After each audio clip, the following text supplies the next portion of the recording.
자, 30번 봅시다. 30번. 요 문제도 이제 거의 계산 문제로 한 개, 세후 현금 수익 계산한 문제는 한 문제 나올 것이다 이렇게 예상을 해야 되거든요. 거의 그냥 90% 이상은 한 문제 나올 거라고 봐야 됩니다. 근데 지금 연간 세후 현금 흐름을 보라. 항상 우리가 요 수익을 계산할 때는 1년 단위로 계산하는 거지 월 단위로 계산하는 게 아니에요. 그러니까 월 임대료가 나오면 곱하기 10을 내갖고 연 임대료를 계산을 해야 되는 거지 월 단위로 산정해서는 안 되겠죠. 그지? 그러니까 이게 지금 임대료를 월 2만 원을 줬잖아요. 월. 그럼 가능소수를 구할 때 예상 임대료에다가 임대 호수를 곱해주면 되는데 지금 월 임대료가 2만 원이다 이 말이에요. 월 2만 원. 근데 임대 단위수가 100제곱미터 아닙니까?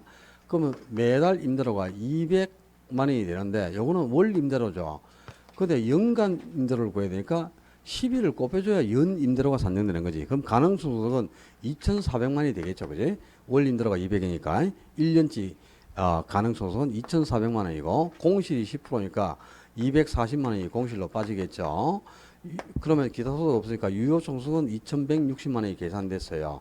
근데 영업경비가 유효 총소득의 30% 그랬거든. 그죠? 그럼 2,160만 원에 30%니까 648만 원이 영업경비로 빠지겠죠. 그럼 요거 빼면은 순요소득은 1,512만 원이 나오고 부채스 비sek은 600만 원이 계산되어 있습니다. 600만 원 나와 있잖아. 그지?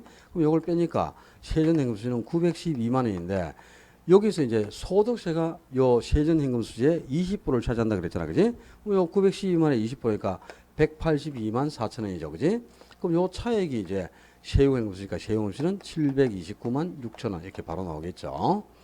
뭐 충분히 할 수 있는 문제인데 우리 시험은 이거보다 더 어렵게 나와요. 이렇게 나오는 게 아니고 이제 소득세까지를 우리가 계산해 가지고 세후hen금수를 구하는 게 나오는데 소득세 계산은 요런 순대 이가 외우고 있지. 그걸 계산해 가지고 원래 세후hen금수를 풀도록 나오는데 요 문제는 소득세 계산 안 하고도 지금 세후hen금수를 구할 수 있잖아. 그죠? 더 쉬운 거지 실제 우리 시험에 나오는 유형보다. 요 정도는 충분히 답을 찾아야 돼요. 이것도 그대로 나올 수 있습니다. 근데 출제놨잖아 지금 시험 문제 밑에. 문제 밑에 출제놓은 거는 유심히 봐도요. 출제자가 똑같기 때문에 모릅니다. 이게 시험이란 거는 똑같이도 얼마든지 나올 수 있는 거니까 유심히 보고 유형을 익혀놔야 되겠지. 그다음에 31번에 이 수용 방식이라는 게 뭡니까? 수용 방식은 보상금을 현금으로 지급하고 토지를 넘겨받은 상태에서 개발이 진행되는 거죠. 근데 보상금을 지급할 때 원칙은 현금으로 지급을 해야 되는데 이 수용 규모 자체가 보통 공인개발은 규모가 큽니다. 100만 평 이상을 막 대상으로 하는 경우가 많으니까 엄청난 보상금이 시중에 유출될 수밖에 없어요. 그러니까 시행자 입장에서 볼 때는 토지 매입비 부담이 매우 큰 거지. 현금 조달이 어렵다 이 말입니다. 그지? 그래서 이제 보상금을 원칙은 현금으로 줘야 되는데 현금으로 다 줄 수 없으니까 나중에 개발 후 개발된 토지로 대신 지급할게. 그래가지고 발행하는 게 채권이 하나 있잖아. 수용 방식에서 발행하는 채권이. 그게 뭐야? 그게 토지 보상 채권이라는 거죠. 그죠? 수용 방식에서만 발행되는 채권이 토지 보상 채권입니다. 토지 소유자가 원하는 경우에 조성대지의 2분을 이내에서 보상금을 현금 대신 토지로 대신 상환하겠다. 이렇게 해서 발행하는 게 토지 보상 채권이야. 공부에서 수용 방식에서 나온 거죠. 알고 있어야지. 그러니까 이 수용 방식 그러면 딱 기억할게. 그지? 헐값으로 보상을 내고 땅을 뺏어가 버린다. 그러니까 개인의 사유재산권을 매우 심하게 침해한다. 그다음에 시행자 입장에서 볼 때는 엄청난 재정 지출이 수반된단 말이야. 초기에 토지 매입비 부담이 매우 크죠. 현금으로 보상금을 줘야 되니까. 그러니까 자 다음에 또 모의고사에 나와 있어. 다음 모의고사 때 수용 방식은 집가 수준이 높은 곳을 대상으로 하겠어요. 낮은 곳을 대상으로 하겠어. 낮은 곳을 대상으로 할 수밖에 없지. 그러니까 우리 도심 한복판을 수용해가지고 개발하는 거 봤습니까? 전부 외곽 지역을 파헤치는 거야. 수용 방식을 할 때는. 지가가 싸니까 외곽 지역의 지가가 낮은 곳을 보상금을 주고 매입해가지고 거기에 아파트 짓고 공단 조성하고 하는 게 수용 방식입니다. 그래서 지가 수준이 낮은 곳에서 토지 매입비 부담이 워낙 크기 때문에 낮은 곳을 공략하는 거죠. 다만 이제 개인의 사유재산권을 가장 심하게 침해하는 겁니다. 그지? 헐값의 땅을 뺏어가니까. 그래서 민원이 발생할 우려가 매우 높다. 이게 이제 수용 방식의 단점이죠. 나머지는 찍을 만한 것도 없습니다. 그러니까 몰라 4번 같은 거는 혹시 찍으면 그죠? 또 이해는 되는데 봐라. 강제 수용하는 방법은 선매제도보다 수월하게 토지를 매입합니다. 선매는 협의가 이루어져야 토지를 매입할 수 있죠. 우리한테 땅 팔겠습니까 했을 때 토지 소유가 안 팔아야 하면 끝이야. 협의가 안 되면 토지를 매입할 수가 없잖아요. 근데 수용은 보상금만 책정되면 그죠? 보상금 주고 땅을 그냥 강제로 뺏어오는 거야. 만약에 보상금을 안 받고 내 수용 안 당하려면 하면 어떡합니까? 법원에 보상금을 공택해버리고 일정 기간 동안 보상금을 안 찾아가죠. 그럼 보상금은 국고로 기속되고 땅은 뺏기는 거야. 그게 수용이냐. 그래서 공용징수 강제 수용 아닙니까? 강제 수용. 그래서 이제 민원이 발생한 우려가 매우 높고, 그리고 위헌 시비를 초래할 가능성이 높죠. 이게 왜? 헌법에 개인의 재산은 보호된다. 사유재산권을 보호해주지 않아요. 국민의 재산은 보호된다. 이렇게 딱 헌법에 명시가 된다. 그지? 개인이 벌어모은 내가 벌어가지고 내가 마련한 내 땅을 그냥 헐값으로 보내주고 뺏어가 버리니까 이거는 헌법 정신에 위배된다고 봐야 되는 거죠. 실제는 그죠? 근데 이제 공익사업을 위한 목적으로 이 사업이 공익사업이다 보니까 이제 수용도 가능한 겁니다. 근데 언제든지 그는 위헌 시비를 초래할 가능성이 매우 높아요. 요 4번 지문도 이미 우리 시험에 등장했던 지문이라 그러니까 다 이미 알고 있어야 될 지문이지. 여러분들이 기출문제를 좀 풀어봤으면. 32번에 이 마케팅 이런 거는 이제 틀리면 안 되는 게 그지? 뭐 한 문제 마케팅에서 나오는 건 딱 정해진 거잖아요. 시장 점유 마케팅, 고객 점유 마케팅, 관계 마케팅 크게 세 가지가 있는데 요 시장 점유 마케팅이 STP 전략과 4P 믹스 전략이 있고 고객 점유 마케팅은 소비자의 구매 의사결정 과정인 아이다 원리에 기반을 둔 마케팅이지. 그리고 관계 마케팅은 소비자하고 공급자 간의 관계가 지속적으로 유지돼도 소비자하고 생산자, 이 공급자의 관계를 지속적으로 유지시키는데 목적을 두고 있어요. 그래서 소비자와 공급자의 지속적인 관계 유지에 주축을 두는 마케팅이 관계 마케팅인데, 여러분들이 요 시장률 마케팅 중에서 S하고 T, P를 구분을 못해. 요게 시험에 자주 등장하는 포인트입니다. S는 세그멘테이션의 머리를 딴 거죠. 이게 시장 세분화라는 뜻이다. 그지? 그러니까 T는 표적시장, 타겟이니까 표적시장을 경쟁회사보다 먼저 선점한다 이 말이야. 그리고 P가 포지셔닝의 머리글을 잘 딴 건데 이걸 번역하면 뭐야? 제품을 차별화시킨다 그 말인데 요 세분화하고 차별화의 차이점. 세분화가 나오면 반드시 뭐가 나와야 돼요? 수요자가 나와야 돼요. 수요자 또는 소비자 또는 고객. 이 수요자를 특성에 따라 분류하는 것. 이게 세분화라고.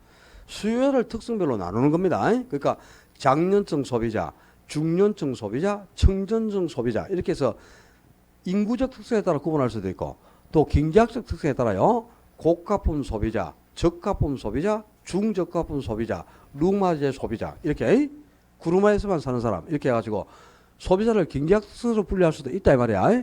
이게 수요자를 특성별로 세분하는 것. 그러니까 수요자 또는 소비자를 세분한다. 요 말이 포함돼야 세분화가 되는 거야 이게. 그 다음에 차별화, 포지셔닝은 뭐라? 공급자가 공급하는 상품이 있잖아요. 그죠? 그 상품을 소비자의 마음속에 자리 잡게 하는 것. 그게 차별. 포지셔닝이 자리를 잡다. 위치를 정한다. 이 말 아닙니까? 자신이 공급하는 상품을 소비자의 마음속에 자리 잡게 한다. 또 소비자의 지각 속에 위치시킨다. 이 말이야. 그래서 포지셔닝 이렇게 표현을 하는 거죠. 그러니까 위치를 정한다. 또는 자리를 잡게 한다. 요 말이 포함돼야 차별화가 되는 겁니다.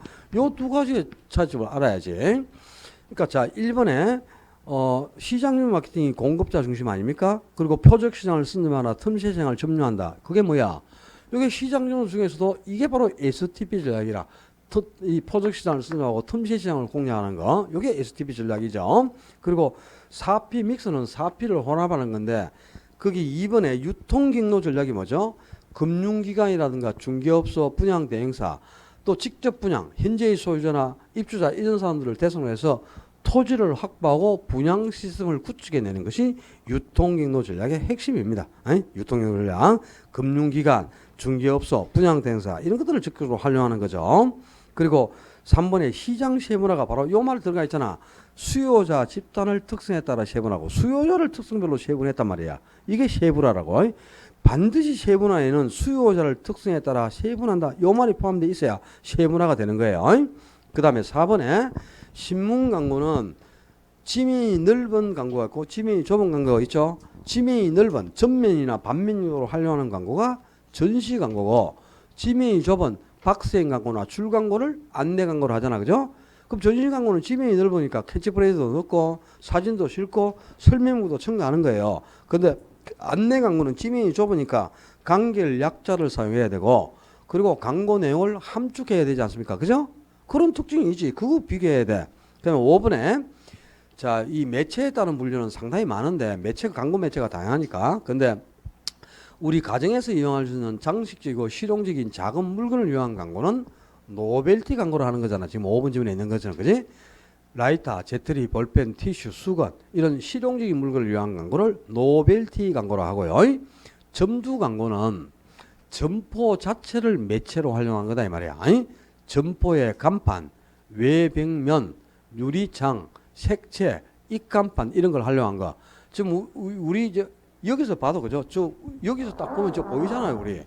표건호 사장님 가게 보이잖아요. 잉글리시 해갖고 영어 학원 해갖고 거기 외벽면에 유리창에 적어놨잖아, 전화번호하고. 이번에 밖에서 건너편에서 우리 학원 한번 보세요. 공인중개사 전문학원 대구 영진고시학원 634-5552 적혀 있잖아, 그죠? 이거 뭐야? 건물의 외벽면을 이용한 거잖아요, 그지? 중개업소에 가면 전면 윈도우에 A4 용지로 매물 정보를 빽빽하게 게시해놨죠. 그것도 점포에 유리창을 활용한 거죠. 옷가게 가면 지금 여름 신상품 80% 가격이나 가을 신상품 입하 이렇게 현수막 걸어놨죠. 간판에 현수막 걸어놓은 거 안 봤습니까?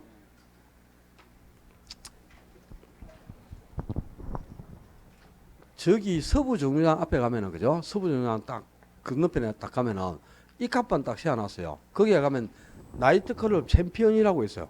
알아요? 거기 가면은 저녁에 가봐요. 저녁에 가면 네온사인이 이렇게 반짝반짝 돌아갑니다. 이 간판에. 이래갖고 밤새도록 반짝반짝 돌아가면서 여기 딱 적어놨어요. 양주 1개 10만원. 그죠? 안주 2개 무료. 미녀 20명 항시대기.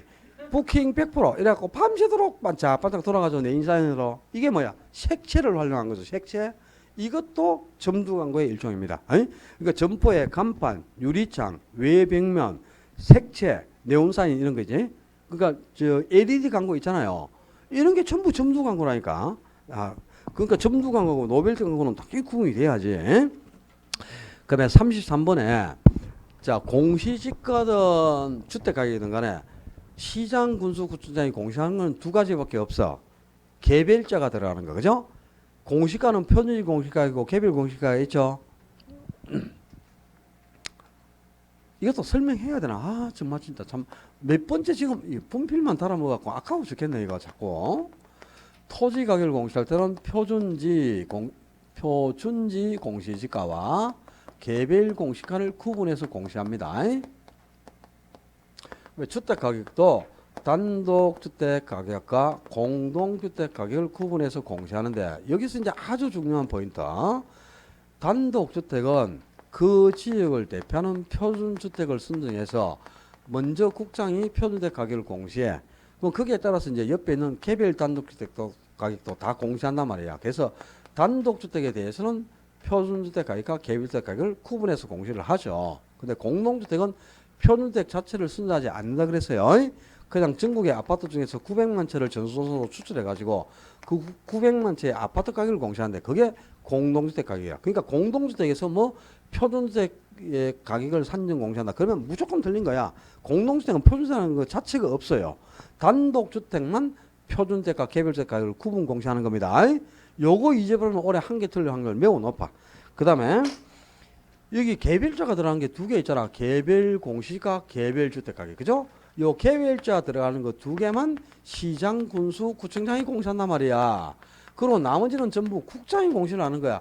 개별자 들어간 거 두 개 빼놓고는 다 국장이라. 그러면 지금 개별주택 가격 누가 공시해요? 시장, 군수, 국장이 공시하지. 근데 공동주택 가격은 누구? 국장이 공시를 해야지. 이게 왜 시장, 군수, 국장이 공시합니까? 개별자 들어간 거 두 개만 시군, 구청장이라니까. 다만 이제 공시하는 날은요. 공시하는 날은 표준지 공시가는 2월 말까지 공시를 해야 되고, 그 다음에 또 개별 공시가는 5월 말까지 공시를 해야 되죠.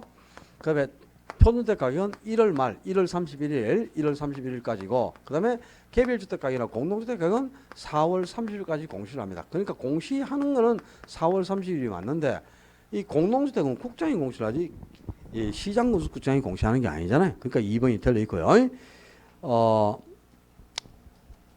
올해는 가격 공시제도에 대해서도 시험이 조금 어렵게 나올 확률이 높습니다. 나중에 그거는 예상 문제에서 확인하시고 일단 누가 언제까지 공시하는가 그 다음에 이걸 왜 알아야 되냐면 공시권자를 모르면 이 시점을 누구한테 하는지를 구분을 못 하잖아요. 이 시점은 공시한 사람한테 가서 해야 되는 거다. 그러니까 개별 공시가나 개별 주택 가격에 이게 같으면 시장 구수구준한테 일을 신청하고 나머지는 전부 국장에게 일을 신청해야 된단 말이야. 그러니까 그걸 구분하기 위해서도 공시권자는 반드시 기억을 해놓고 있어야 되겠지. 자, 그 다음에 34번에 요 문제는 답을 요구할 수 있는 포인트가 4번 같은 거는 뭐 답을 요구할 포인트가 없죠. 이거는 그냥 무조건 이런 지문은 옳은 지문만 나오는 거고요. 그러니까 이제 공공주택에 거주하는 임차인들의 주거 편의를 위해서 설치하는 시설들 있잖아요. 이런 걸 복합 지원 시설 하는데 어떤 게 있어요? 임차인의 주거 편의를 위해서 경제활동이나 일상생활을 지원하는 시설이 아파트 단지 안에 ADH에서 공급할 때 설치하는 시설을 뭐 있대요? 공원도 조성하죠. 그 다음에 거기에 또 양농원도 있어 단지 안에 어린이집도 있죠. 그런 걸 다 복합 지원시설 이렇게 표현하는 거야. 그러니까 이거는 틀릴 지문이 없어. 답을 요구할게. 그럼 이제 나머지 지문은 틀릴 구석이 있죠. 1번의 역세권은 1km를 2km로 수정하는 것밖에 없어요. 역세권은 주요 시설에서 1km 이내의 거리를 역세권 이렇게 표현합니다. 우리 왜 동대구 환승센터 있잖아요. 그죠? 동대구 환승센터. 거기 동대구 환승센터가 정말 주요 시설이지. 왜? 여기 없는 거 없잖아. KTX 여기 있죠. 그 다음에 기차 여기 있죠. 지하철 여기 있지. 고속버스 정류장 있고 시외버스 터미널 있고 신세계 백화점 있죠. 이런 시설을 주요 시설하죠. 근데 이 주요 시설로부터 반경 1km 이내 요 1km 이내를 역세권 이렇게 규제해 놓고 있어요. 임대주택 특별법에서. 근데 지자체 조례로 이제 이 범위를 50% 이내에서 점검할 수 있어. 그러니까 대구 같은 경우는 좀 크잖아요. 그럼 50%를 늘려서 1.5km, 1,500m까지를 역세권으로 규정할 수도 있습니다. 그다음에 경주 이런 데는 좀 소도시 아닙니까? 경산 이런 데는 그죠? 그럼 범위를 50% 줄여가지고 요 주요시에서 500m까지만 역세권 이렇게 규정할 수 있다 이 말이야. 50%까지 증감이 가능하지만 원칙은 이 주요시에서 1km 이내의 범위를 역세권 등 이렇게 규제해 놓고 있습니다. 그 다음에 2번하고 3번은 수정할 구석이 뭐죠? 10년을 수정하는 거야. 10년을. 임대주택은 반드시 10년 이상 임대 목적으로 공급을 해야 임대주택은 요거를 쓰는 건데요. 작년 8월까지는 이게 8년 이상이었다 이 말이야. 그럼 이걸 고칠 게 10년을 8년으로 고칠 것밖에 더 있습니까? 이것만 조심하면 되는 거야. 딴 거는 수정할 게 없어. 어디를 고쳐서 답을 요구하는 걸 알아야지. 10년을 8년으로 고쳐야 틀린 거고 그 외에는 틀릴 구석이 없어. 그러면 5번은 임대사업자 그러면 주택을 임대사업할 목적으로 1호 이상 임대사업을 할 목적으로 사업 등록을 하면 임대사업자가 되는 거야. 그럼 이것도 1호를 10호 아니면 100호로 수정하겠죠. 그거 말고 고칠 구석이 없는 거예요. 그러니까 어디를 고쳐서 시험을 낼까? 이런 측면에서 그 포인트만 외우면 틀릴 게 없잖아요. 그죠? 자, 역세권은 1km 이내. 그다음에 임대주택은 10년 이상 임대 목적으로 공급해야 돼요. 근데 10년 이상인데 10년 이상 임대 목적으로 공급해야 임대주택은 요거를 쓰는데 50년 이상 임대 목적으로 공급하는 것도 있고 30년 이상 임대 목적으로 공급하는 것도 있죠.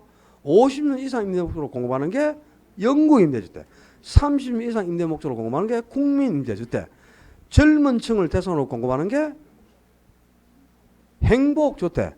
그 다음에 젊은 층, 최저소득계층, 저소득 서민뿐만 아니고 장애인이나 국가용역과 같은 사회 취약계층 전체를 대상으로 공급하는 주택이 통합공공임대주택. 딱 정리를 해놓고 있어야 돼, 용어를. 그 다음에 35번에 표준시 공시가는 누가 공시합니까? 개별자가 들어가는 것만 시공구순장이고 다른 거는 전부 국장이 공시한다 해도 그러면 이거는 국장이 조사평가에 공시하는 가격이 표준시 공시가고 개별 공시가를 시장구수구장이 공시하는 거죠. 그죠? 에? 그러면 이번에 대상공사에 속해 있는 지역은 무슨 지역이야? 이거는 인근지역이 이게 무슨 유사지역이야? 유사지역에 대상공사에 어디 있어요? 그리고 대상공사하고 용도가 똑같은 게 집단지로 속해 있으니까 인근지역은 그래서 부동산의 이용이 동질적이고 또 가치 형성 중에는 지역 요인을 서로 공유한단 말이야. 개별 요인이 아니고 지역 요인을 서로 공유하고 있는 그런 지역이 인근 지역이고요. 그 다음에 속에 첨불 나는 게 지금 감정평가는 원가 방식, 비교 방식, 수입 방식 3방식이 있어. 근데 세 가지 방식에서 모두 다 가격을 평가하는 방법이 있고 임대를 평가하는 방법이 있죠. 아직 그것도 구분을 못하나? 어? 가격을 감평규제에서는 뭐라고 규정해 놓고 있어요? 가액으로 규정해 놓고 있단 말이야. 가액. 그럼 원가 방식에서 가액을 평가하는 방법도 있고 임료를 평가하는 방법도 있겠죠. 가액을 평가하는 방법이 뭐라?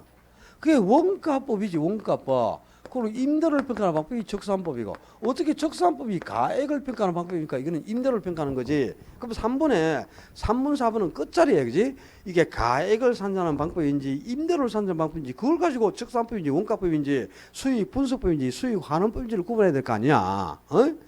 가격을 평가하는 거는 원가법이지 적산법이 아니잖아요. 원가법이 가격을 구할 때 어떻게 구해? 적산가액을 구할 때 제조달 원가에서 감가 누계액을 공개하잖아. 그리고 제조달께서 감가의 누계액을 공개하는 걸 감가 수정이라 하죠. 그럼 이렇게 되겠지. 원가법이란 대상물의 제조달 원가에 감가 수정을 하여 대상물의 가액을 산정하는 감정평가 방법. 그게 원가법이지. 무슨 적산법이라. 적산법은 임대료를 평가할 때 어떻게 평가해요? 요렇게 평가를 안 하잖아. 임대료를 평가할 때 어떻게? 대상 물건의 기초 가액의 기대 이율을 곱하여 산정한 금액에 부동산을 임대하는 데 필요로 하는 모든 경비를 더하여 대상 부동산의 임대료를 산정하는 감정 방법을 말한다. 임대료를 산정하는 방법을 말한다. 그래야 적산법이 되는 거지. 적산법이 무슨 가액을 산정하는 거야. 임대료를 산정하는 거지. 그러니까 가격을 산정하는 거지. 임대료를 평가하는 거지. 그것도 모르고 그냥 뭣도 모르고 아무거나 폭 찍고 뭐 젠장 썩을 거. 그 수익 방식도 가액을 산정하는 게 뭐라? 수익 환원법이잖아. 가격을 평가하는 게 수익 분석법이 아니고. 그죠? 그리고 수익 환원법에서 가격을 구할 때, 요 수익 가격을 구할 때 대상 부동산이 장래 산출할 것으로 기대되는 순수익이나 미래의 현금 흐름 이게 바로 순수익이야. 요걸 뭐 한다? 하는 이율로 환원하거나 또 뭐 환원하거나 할인한단 말이 같은 말이잖아. 이자를 가지고 그지? 이렇게 해서 가액을 산정하는 그게 수익 환원법. 그게 수익 환원법이란 대상 물건이 장래 산출할 것으로 기대되는 순수익이나 미래의 현금 흐름을 환원하거나 할인하여 대상 물건의 가액을 산정하는 감정평가 방법. 가액을 구하는 거란 말이야. 이건 임대료가 아니고. 그리고 수익 방식에서 임대료를 평가하는 거는 수익 환원법이 아니잖아. 수익 분석법이지. 그래. 그럼 이제 수익 분석법하고 나오면 요게 이제 가액이 아니고 임대료를 산정하는 방법 이렇게 나와야 되겠죠. 근데 임대료를 산정할 때 요렇게 임대료를 안 구하잖아요. 어떻게 구해요? 순수익에 필요쟁비를 합쳐가지고 임대료를 구한단 말이야. 그럼 수익 분석법은 이렇게 나오겠지. 수익 분석법이란 대상 물건이 장래 산출할 것으로 기대되는 순수익에 부동산을 임대하는 데 필요로 하는 모든 경비를 더하여 대상 물건의 임대료를 산정하는 감정법을 말한다. 이렇게 돼 있겠지. 이거는 임대료를 산정하는 방법이지 가액을 산정하는 방법이 아니지. 그죠? 가액을 구하는 건지 임대료를 구하는 건지 이걸 구분을 못해가지고 3번 찍고 4번 찍고 그냥 이 수혜가 찔려야 되는데 얼마. 그 다음에 이제 5번에 임대사례비법이나 거래사례비법은 똑같아요. 근데 거래사례비법이 가격을 평가하는 방법이고 임대사례비법이 임료를 평가하는 방법이죠. 그러니까 거기 임대료를 산정하는 평가 방법. 그러니까 이거는 임대사례비법이지. 근데 임대사례비법은 임대사례를 비교해서 임대료를 평가하는 거고 반대로 이제 거래사례비법은 거래사례와 비교해서 가격을 평가하는 거란 말이야. 그럼 자 5번 지문이 만약에 거래사례 비교법이란 이렇게 나왔다. 바꿔보자 지문을. 거래사례 비교법이란 대상 물건과 가치 형성이 같거나 비슷한 뭐와 비교하여 거래사례와 비교하여 이렇게 된 거야. 임대사례가 아니고 임대를 평가할 때는 임대사례와 비교하지. 근데 가격을 평가할 때는 거래사례와 비교한단 말이야. 거래사례와 비교하여 대상 물건의 현황에 맞게 뭐한다? 사정, 보정, 시점 수정, 가치 형성 요인 비교. 그 과정을 거쳐서 뭘 평가한다고? 가액을 산정하는 감평 방법 이렇게 돼 있지. 거래사례 비교법이면 그죠? 임대사례법이니까 임대료를 산정하는 평가 방법 이렇게 나와 있잖아요. 그죠? 구분하건다. 이게 가격을 구하는 건지 임대료를 구하는 건지 이 뭐 괜히 명석하고 가격인지 임대료인지 뭐 아이고 참 하루 이틀 장사하는 것도 아니고 그죠? 참네. 19일밖에 안 남았구만 이제 이게 저뭐 365 더해도 상관없지. 36번. 근데 이런 소리 안 하고 싶었네. 자, 이런 거 들을 때 보면은 진짜 가슴이 아프거든. 그죠? 35번 이런 거 들리는 거 보면은 이런 거는 이제 기본적으로 맞춰야 되고 우리 시험에 반드시 이게 간빙 규칙에 기준된 용어, 이 용어들을 가지고 꼭 한 문제를 내요. 작년에는 이제 가치 형성 요인에서 틀린 답을 냈죠. 가치 형성 요인이란 대상, 이제 다 외울 때도 됐어. 대상 부동산의 경제적 가치에 영향을 미치는 일반 요인, 지역 요인, 개별 요인을 말한다. 이렇게 돼 있어요. 그 다음에 기준 시점이란 이런 게 지문으로 바로 나와. 기준 시점이란 감정평가액을 결정하는 기준이 되는 날짜로, 감정평가액을 결정하는 기준이 되는 날짜를 기준 시점이라 한단 말이야. 기준 시점이란 감정평가액을 결정하는 기준이 되는 날짜로 가격조사를 완료한 일자로 한다. 이렇게 돼 있단 말이야. 가격조사를 완료한 날, 그게 원칙적인 기준 시점이죠. 다만 기준 시점이 미리 정해져 있는 경우에는 가격조사가 가능한 경우에 하나여 미리 정해진 날을 기준 시점으로 할 수 있다. 이렇게 돼 있어요. 간빙 규칙에 정해진 그 규칙상의 지문 그대로를 그냥 기억하는 게 시험 포인트라고 보시면 돼요. 그러니까 기출 문제를 많이 풀면 이제 이 지문들이 그대로 눈에 들어올 건데 기출 문제를 많이 안 푸니까 이제 지문도 모르고, 그죠? 기본세도 또 간빙 규칙도 안 나오고 하니까 규칙 자체를 읽을 기회는 없지만은 기출 문제를 통해서 이런 용어들은 좀 습득을 해놓고 있어야 되겠습니다. 근데 36번은 틀린 게 한 개도 없고, 그죠?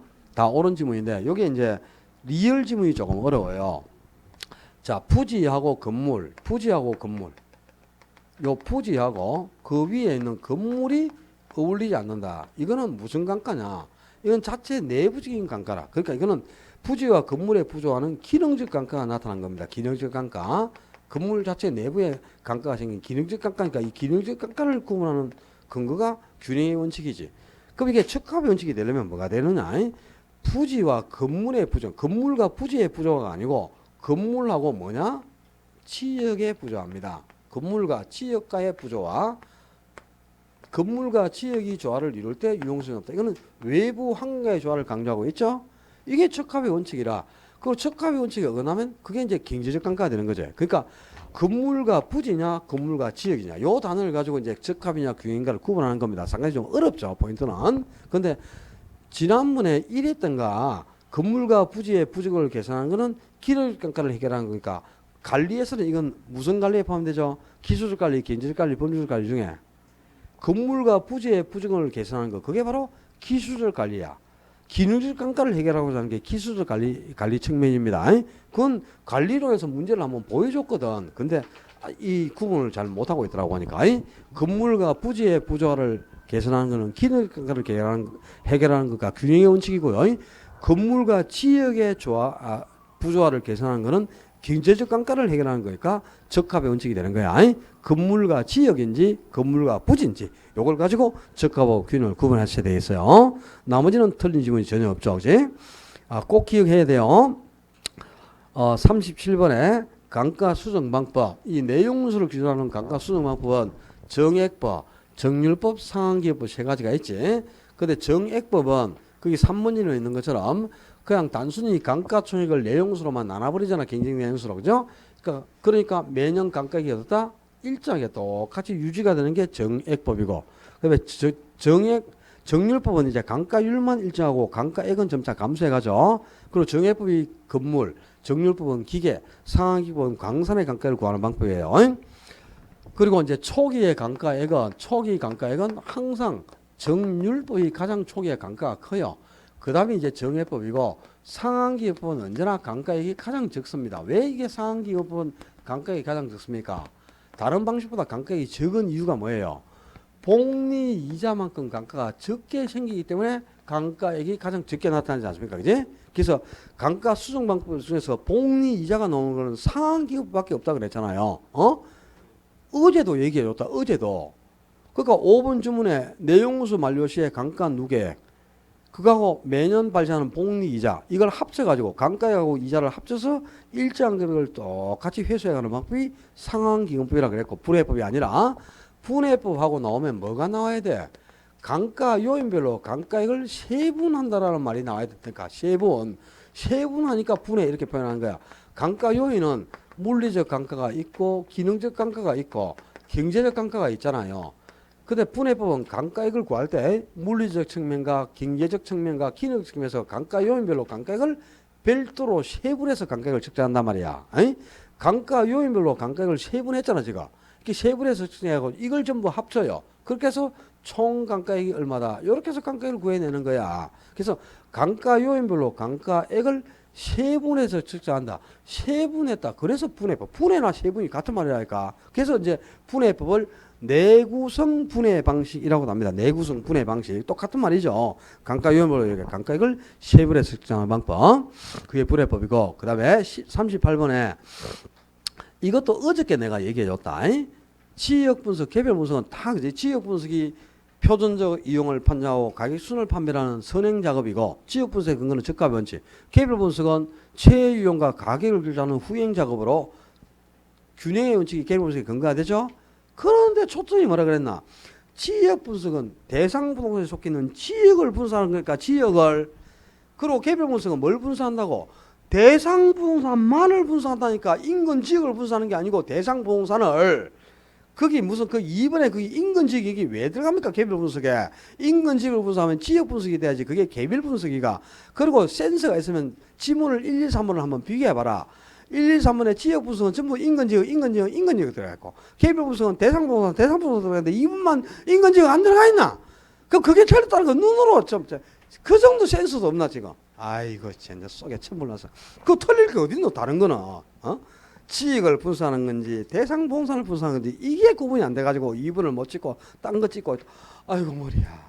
그리고 시험 어렵다 하고 그죠? 맨날 문제 빌빌 꼰다 쌓고 뭐 쓸데없는 소리 해갖고 내 실력이 부족합니다. 아직 내가 뭐가 제대로 공부가 안 돼 있고 정리가 덜 됐습니다. 이래야지. 뭐. 빌빌 꼬기는 내가 이 새끼 꼬는 사람입니까 꼬개. 아이고 아파 머리야. 꼬는 게 아닙니다. 초점을 정확히 알아라는 거지. 초점을. 그러니까 포인트를 모르면 출제자가 의도하는 포인트, 답을 요구하는 포인트를 모르면 백날 가도 헛다리만 짚고 있는 거야. 그러니까 항상 문제에서는 키워드라는 게 있거든요. 키워드.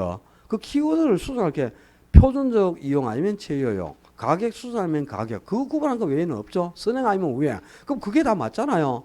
그럼 그 앞에 단어가 어디가 틀린가도 봐야 될 거 아닙니까? 그제? 왜 그거는 안 보노? 참네.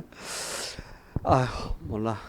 이제 그래도 여러분들이 참 내가 기분이 좋은 게 딴 데 가면 아직도 그죠? 뭐 30 몇 점, 40 몇 점 막 이렇게 나온 사람이 수두룩하거든요. 실제 똑같은 문제를 가지고 시험을 치는데 근데 우리는 진짜 거의 없어요. 제일 뭐 진짜 뭐 좀 컨디션 안 좋으면 한 40 몇 점 맞는 분 있고 이런 데죠. 30 몇 점 아예 안 놉니다. 요즘은 없고 대부분이 그래도 아무리 못 봐도 21, 2개는 맞더라고.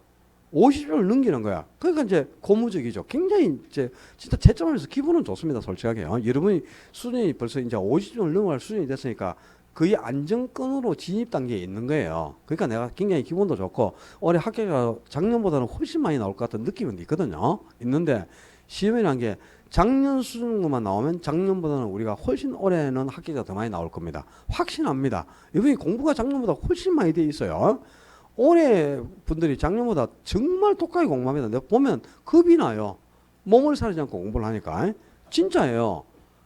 정말 공부하는 거 보면 참 눈에 불이 번쩍번쩍 날 정도로 공부를 하시더라고. 내가 느끼거든. 그걸 제가 원장이 그런 거 못 느끼겠습니까? 다 알죠.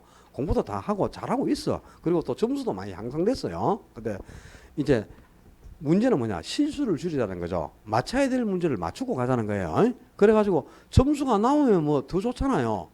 한 개, 두 개 딱점으로 맞는 것보다는 좀 서너 개 맞아가지고 풍족 발표할 때까지 다리 쭉 뻗고 자는 게 좋지. 한 개 더 맞거나 딱점이면 한 달 내에 가빠이 다녀야 돼. 혹시 실수할까봐. 그죠? 한 개 모자라도 가빠이 가야 되고 또 이의시증 나와서 또 복수증 나오라고 기도해야 되고 안 그렇습니까? 그런 건 안 해야 될 거 아니야. 그러니까 서너 개만 더 맞아보면 참 여유롭고 그죠? 한 달 내에 그냥 단풍놀이 다니고 뭐 묻지마 그거 가서 막 비비는 거야 그냥 한 달 동안. 그러고 다니는데 아니야? 10월 30일 시험 쉬고 30일 날은 술 한잔 먹고 이제 푹 자야지. 31일 날 아침 7시까지 3만 원씩 들고 요 앞에 요 기업안에 앞에 와요. 묻지마 가게 단풍 끝에 물들 뗍니다. 좋습니다. 어? 아 그러면 그 다음 주 저 10월 6일 날이나 7일 날 그죠? 토요일이나 1월 날 11월 6일 첫 주 11월 첫 주 이 묻지마 그날 안 갔더만 서태에서 1년에 2번씩 가다가 한 번도 안 가니까 한 20년 동안 가보지를 못했잖아요. 이짓하고 나서는. 옛날에는 진짜 얼마나 자주 갔는데요. 참 재밌어요. 가면 먹을 거 주제, 술 주제, 밥 주죠. 그죠? 그죠? 39번. 수익 가능부에 따라 평가한 대상목의 가격. 수익 가능부에서 가격을 구할 때는, 순수익을 환원율로 나누죠. 근데 이 순수익이 뭘 의미한다? 순영업 소득을 뜻하는 것 아닙니까? 그지? 그럼 지금 순영업 소득은 유효 소득에서 여경비를 차감한 게 순영업 소득이니까 순영업 소득은 2천만 원이 바로 계산이 됐어요. 근데 이제 환원율로 나눠주면 되는데 요 환원율을 구할 때 지금 요게 토지하고 건물의 가격 구성비를 주고 토지와 환원율에 각각 환원율을 주죠. 그럼 이게 토지 가격 구성비라는 토지 환원율 곱하고 건물 가격 구성비라는 건물 환원율 곱해가지고 이게 환원율을 구하는 방법이 물리적 투자결합법입니다. 요게 물리적 투자결합법인데 물리적 투자결합법은 토지 가격 구성비율이 40%잖아요. 여기에는 토지 환원율 5% 그대로 곱하는 거야. 그 다음에 또 건물 가격 구성비율이 60%죠. 그럼 건물 가격 구성비율 60%는 건물의 환원율 10%를 그대로 곱해주는 겁니다. 토지분에는 토지 환원율, 건물 가격 구성비는 건물 환원율 각각 곱해가지고 두 개 합산해 주면 돼. 그럼 요거 곱하니까 얼마? 요거 2% 나오고, 그지? 토지분이. 그러면 건물분이 6%가 나오잖아요. 그럼 두 개 합치니까 환원율이 8%고 2천만 원을 8% 나니까 2억 5천만 원. 아주 간단한 계산 문제인데 요거는 유형이 딱 정해져 있단 말이야. 순영업 소득만 계산해가지고 그냥 환원율만 나눠주면 되는 거니까 요 문제 꼭 한 개 득점하셔야 됩니다. 40분 문제도 또 득점하셔야 돼. 이 비교 방식은 무조건 계산 문제로만 나오는데 이제 사례 가격은 지금 얼마고? 사례 가격이 보자. 공시가 얼마 나와 있노? 와, 이거 없노 왜? 아, 그거 있네. 아, 거래 사례 가격 6억 나와있죠? 그럼 사례 가격 6억에다가, 그죠? 지금 보자. 대상 토지의 면적이 200제곱미터. 거의 동그라미 쳐야지. 대상 토지의 면적이 200이잖아. 근데 사례를 보니까 사례의 면적은 250이 나와있죠. 그럼 면적 비율을 구할 때도 대상을 분자해 사례를 분모해 그냥 면적을 대입하면 돼. 그럼 면적 비율치가 250분의 200이 나왔잖아요. 그러니까 당연히 이거는 면적 비율치가 250분의 200, 0.8이 나와 있는 겁니다. 지금 면적 비율치가. 요 면적 비율치를 곱해줘야 돼. 요게 이제 초점이라. 그 다음에, 그 시점 수치가 보니까 지가 변동률이 1월 1일부터 기준 시점까지 4%가 상승했죠. 그럼 기준 시점까지 항상 지가가 상승하는 거니까 거래 시점하고 기준 시점을 100분의 100으로 두고 요 기준 시점 분자에다가 상승하면 더하고 지가가 하락했으면 빼는 거예요. 상승분이나 하락분을. 그럼 근데 3% 상승했다 그랬으니까 상승분을 더하면 100분의 103 아니야. 그지? 시점수가 100분의 103 나왔으니까 1.03이 또 계산된 거야. 그 다음에 지역 요인은 비교가 필요가 없죠. 인근 지역에 대상 부동산하고 사례가 똑같은 인근 지역에 있으니까 지역 요인 비교는 필요가 없고 개별 요인이 거래 사례에 비해 대상이 8%가 오세니까 대상이 8% 오세죠. 그럼 대상에 또 8을 더해야 될 거 아니야. 그지? 100분의 100에서. 그지? 그럼 100분의 108이니까 1.08이 나온 거잖아요. 그리고 다른 요인 비교치 없네? 그럼 요 그대로 다 곱해봐라. 65 곱하기 0.8 곱하기 1.03 곱하기 1.08 하면 5억 3,395만 2천 원 하고 나오겠지, 금액이. 자, 이제 요 문제도 딱 정해진 계산 문제고 유형이 딱 정해지는 거니까 요인 비교치 계산만 할 줄 알면 충분히 요 문제도 푸는 것 아닙니까? 그 다음에 39번도 수익 가격 구하는 것도 순영업 소득만 계산해갖고 환원율만 나누면 되는데 요 환원율을 구하는 게 주로 이제 이렇게 물리적 투자 결합부로 환원율을 구해서 계산하는 게 거의 우리 시험 문제로 등장하거든요. 그러니까 요것도 요런 알면 이거는 이런 거는 이제 두 번 할 것도 없어. 그냥 습득을 해가지고 이제 풀 수 있는 수준이 돼야 되겠고. 오늘 문제가 여러분이 좀 어렵게 느껴질지 모르겠는데 실제는 어려운 게 아닙니다. 이거는 어려운 게 아니고 다음 주 문제는 오늘 거보다 두 문제 정도가 난이도가 더 높아요. 실제는 난이도가 더 높은데 계산기도 직접 가지고 계산을 해야 계산 문제가 풀립니다. 계산기 꼭 들고 오시고 그 다음에 다음 주가 18일이잖아. 그죠? 다음 주 월요일이 18일이지 18일인데 자, 수업은 이제 오늘 수업은 이것으로 끝났으니까 가방 샀어요. 가방 사고 촬영도 이것으로 끝내고